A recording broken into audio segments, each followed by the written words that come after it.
Hi అండి. ఎలా ఉన్నారు అందరూ? బాగున్నారా? ఈ వీడియో వచ్చేసి ఏంటంటే వరమహాలక్ష్మీదేవి శ్రావణ మాసంలో అందరం కూడా వరలక్ష్మి వ్రతం చేసుకుంటాం కదా. నేను వరలక్ష్మి వ్రతం చేసుకోవడానికి ఇలా అమ్మవారిని రెడీ చేసి బయట అమ్ముతారు. నేనైతే తెచ్చుకున్నాను అండ్ అమ్మవారి ఫేస్ కూడా తెచ్చుకున్నాను. ఇది ఒక్కసారి కొన్నామంటే చాలా యూస్ అవుతుంది అండ్ మనం మళ్ళీ మళ్ళీ కొనాల్సిన అవసరం లేదు. చాలా నీట్గా ఉంది, చాలా బాగుందన్నమాట. అమ్మవారిది మాత్రం చూస్తున్నారు కదా, నాకైతే చాలా నచ్చింది. ఇదైతే 800 పడింది అండ్ ఇది దీంట్లోనే కలశం కూడా పెట్టి ఇచ్చారనమాట. చాలా చాలా బాగుంది. నేను ఇది లాస్ట్ ఇయర్ కొన్నాను, ఈ ఇయర్కి యూస్ చేద్దాం అనేసి ఓపెనింగ్ చేస్తున్నాను. నచ్చితే ఇంకా లైక్ చేయండి, సబ్స్క్రైబ్ చేసుకోవడం మాత్రం మర్చిపోవద్దు ఫ్రెండ్స్.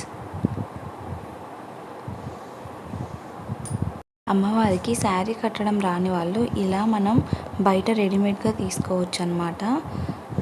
చూస్తున్నారు కదా, ఈ విధంగా. నచ్చితే ఇంకా లైక్ చేయండి.